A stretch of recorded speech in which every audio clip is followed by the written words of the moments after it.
Y bueno, quiero decirle que en los próximos días vamos a tener a distancia, por supuesto, un foro México Creativo, el desarrollo de una, digamos, cultural sostenible. Y hoy tengo el privilegio de recibir al secretario general de la Organización de Estados Americanos, Iberoamericanos, Mariano Jabonero. Secretario, ¿cómo está? Muy buenos días. Muy buenos días para ustedes y muy bien, muchísimas gracias. Espero que Hoy todos ustedes se encuentren perfectamente bien.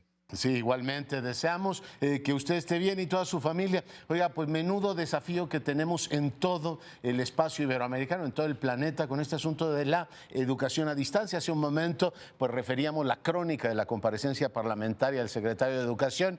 Y bueno, pues tenemos que ir combinando paciencia, convivencia y tecnología para salir de este reto, Mariano.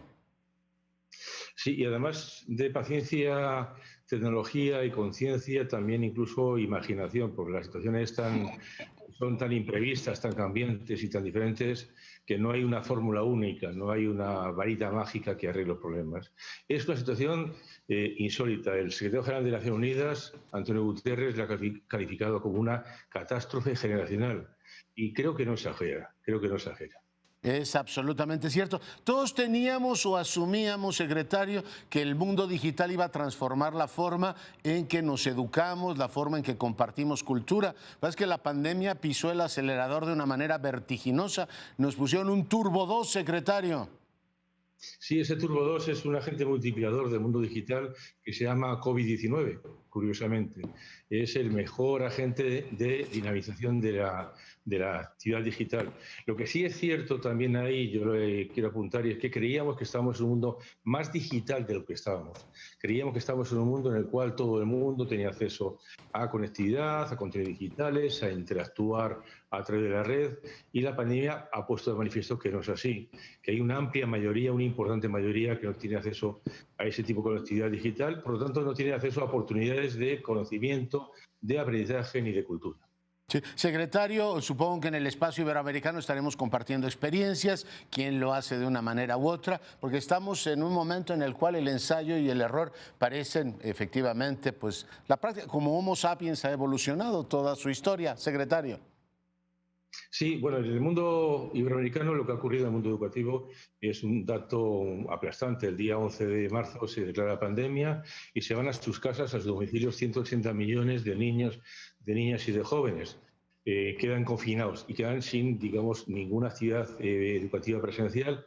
Como decía antes, una parte de ellos sí continúa teniendo actividad educativa, pero es a distancia. Una parte que creíamos que eran muchos más y al final son muchos menos.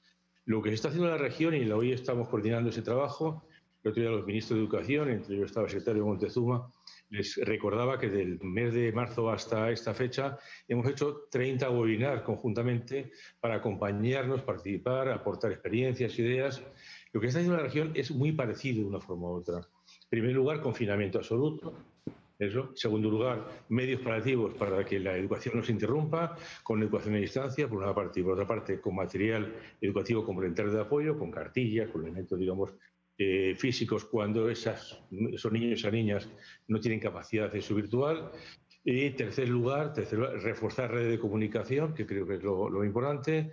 En muchos países ha sido mantener el servicio de entregar alimentos a los chicos y las chicas desde la escuela, porque digamos es una tarea y un tema muy importante.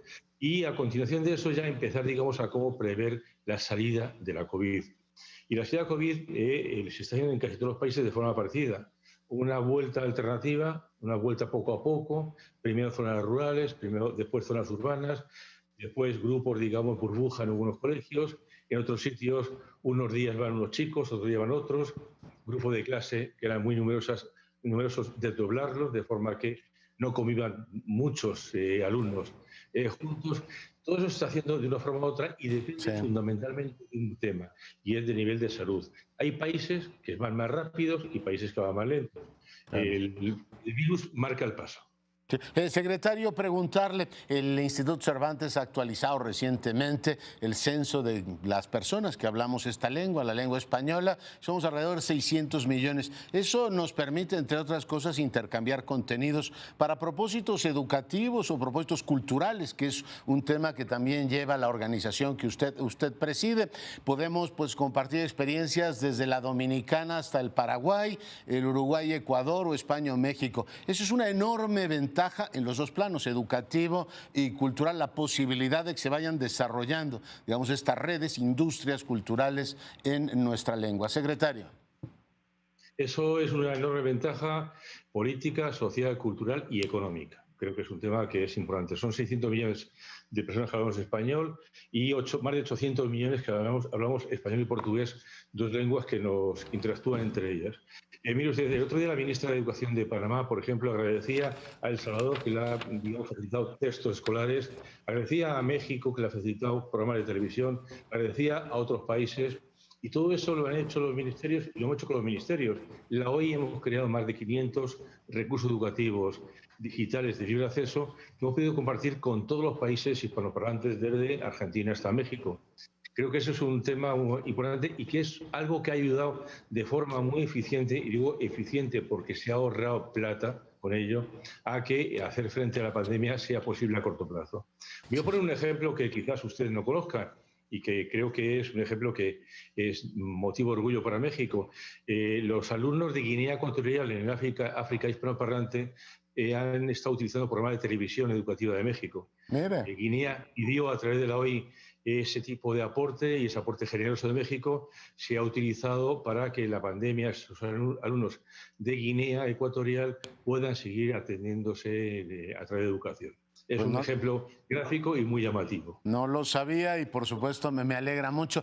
Las industrias, digamos, la cultura en general, museos, teatros, etcétera, han sufrido mucho con la pandemia. ¿Qué, digamos, perspectivas se han abierto y hacia dónde se mueve efectivamente todo ese universo que también es competencia de la Organización de Estados Iberoamericanos? Secretario. Yo creo que en dos sentidos. En un sentido de avanzar en lo digital.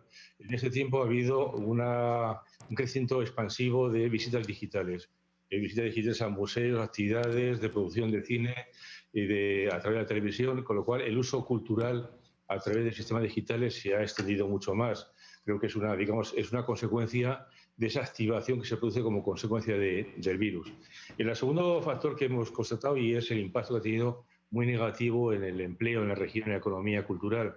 Piensen que la cultura contribuye en nuestros países del 2 al 6% del PIB. Eso es mucha plata, pero es mucho dinero, mucho dinero. Son 124.000 millones de dólares y eso ha quedado paralizado. Y eso es muy duro, ha quedado paralizado. Se han cerrado cines, teatros, sitios arqueológicos, bibliotecas, y todo eso ha impactado duramente. Más, ha impactado duramente en que en ese sector trabajan más de 2 millones de personas que se han quedado, muchos de ellos, sin trabajar y sin ingresos familiares. Creo que en este momento tenemos que hacer un esfuerzo, y lo estamos haciendo también desde la OI, de recuperar ese espacio. Y recuperar ese espacio ya poniendo muy hincapié el esfuerzo en lo que es cultura digital y los derechos de distribución, de propiedad, todo aquello que tiene que ver con la economía de cultura, que es una economía que es buena para nuestra región. Representa en las exportaciones iberoamericanas, representa el 2% del PIB. 2% del PIB de exportaciones de México es mucho dinero. Mucho, Hay que sí. tenerlo en cuenta. Sí. Apostar por las industrias culturales en nuestra lengua, por una mayor presencia en la Internet. Somos la tercera lengua, en fin, por número de personas más hablada en el planeta. No sé si estamos haciendo el esfuerzo correlativo para tener presencia en las redes, pero para países como España, países como México, como la Argentina, las industrias culturales hoy representan un porcentaje de su PIB bastante más importante que lo que los gobiernos reconocen en una primera instancia. ¿Le parece apropiado, le parece adecuado que apostemos más y trabajemos de manera más coordinada en los países iberoamericanos en estos temas, en potenciar las industrias? Estamos de acuerdo. En primer lugar, hay un mandato de la Conferencia de Ministros de Cultura, que se celebró en la ciudad de Bogotá hace un año, en el cual todos los ministros de Cultura de regiones se encargaron a la OI de que profundizásemos, avanzásemos en ese mercado cultural de producción original americana. Creo que es un dato importante y hay un consenso de los 23 países miembros de la comunidad. Todos los ministros se pusieron de acuerdo para apoyar ese proceso. En Ya. segundo lugar, y es que es una industria compartida. Es una industria que compartimos países. Hay países con mayor producción cultural, como es el caso de México, de España, o de Argentina o de Chile, y todo ello es una una riqueza que podemos compartir y que tiene mayor presencia. Yo creo que en ocasiones la realidad nos va por delante de nosotros. El crecimiento de uso de la lengua española va muy por delante de lo que nosotros podemos rentabilizar ese crecimiento de uso. Somos la segunda lengua del mundo en uso de Internet. La cuarta es el portugués. Entre el español y el portugués seríamos prácticamente a la altura de la primera lengua del mundo en uso de Internet, lo cual es un dato muy llamativo y muy importante. Sí. En cuanto a la aportación del PIB, a la riqueza del país, el caso que he citado antes es llamativo, entre el 2 y el 6%. El caso de España, el país que me pilla más cerca, en ese sentido es el 3,6% del PIB español. El 3,6% del PIB español supone más que todo el PIB que aporta la agricultura en España. Y somos el país más agrícola de exportación de la Unión Europea. Es más que agricultura, es más que el sector de las telecomunicaciones. Y hay empresas importantes de telecomunicaciones españolas. Bueno, pues el campo de la cultura aporta más al PIB que por una parte la agricultura o por otra parte las telecomunicaciones. Y creo que en algunos países, como el caso de México, el caso de Argentina o Colombia, la situación debe ser muy, muy similar. Y además es un PIB creciente. Y además es un PIB, una ciudad industrial que no contamina. Claro. Que no contamina, que no produce efectos secundarios negativos. Es un tema a tener muy en cuenta. Tiene efecto. Finalmente le pregunto, secretario, agradeciéndole muchísimo el enlace, ¿cómo podemos de manera consciente y sistemática garantizar que este desafío que hoy tenemos, que bueno, la educación, la cultura, temas de los que hemos hablado, no amplíen la brecha que existe ya en nuestros países, la desigualdad, desde el acceso a la Internet, la posibilidad de tener tecnología, que las industrias creativas, que la educación no abran más esa enorme brecha que en países latinoamericanos es particularmente lacerante? Secretario. Pues yo creo que es muy sencillo y creo que además todo el mundo piensa en ello, que es invertir más en educación.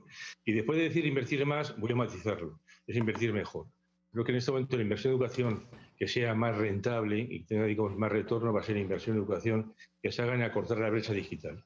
En la medida que todos los ciudadanos tengan acceso a un mundo de conectividad, un mundo digitalizado, en ese momento habrá igual oportunidades para todos. Y ese es el objetivo fundamental. A veces en educación, y eso no es una frase mía, es una frase de ACEPAL, se ha dicho que la inversión en educación ha sido más, pero tiene que ser mejor, más eficiente. Mire usted, hasta el año pasado, después de la pandemia esto lo ha corregido, hemos sido la región que más invertía en educación del mundo, de 5,4% según el Banco Mundial. Los resultados no han sido buenos. Se ha gastado mucho dinero, mucha lana, como dicen ustedes en México. Sí. Los resultados tenían que haber sido mejores. Creo que la inversión en brecha digital en este momento es la inversión más estratégica posible. Mucha lana malgastada. Secretario, sé que tiene que atender asuntos delicados. Le agradezco muchísimo el enlace. Muy buenos días. Muy buenos días y muchísimas gracias a ustedes y siempre disponible para conversar con ustedes. Gracias. El secretario Jaboneo, secretario de la Organización de Estados Americanos, participará en este foro México Creativo para un Desarrollo Cultural Sostenible, en donde, bueno, pues están estos desafíos planetarios.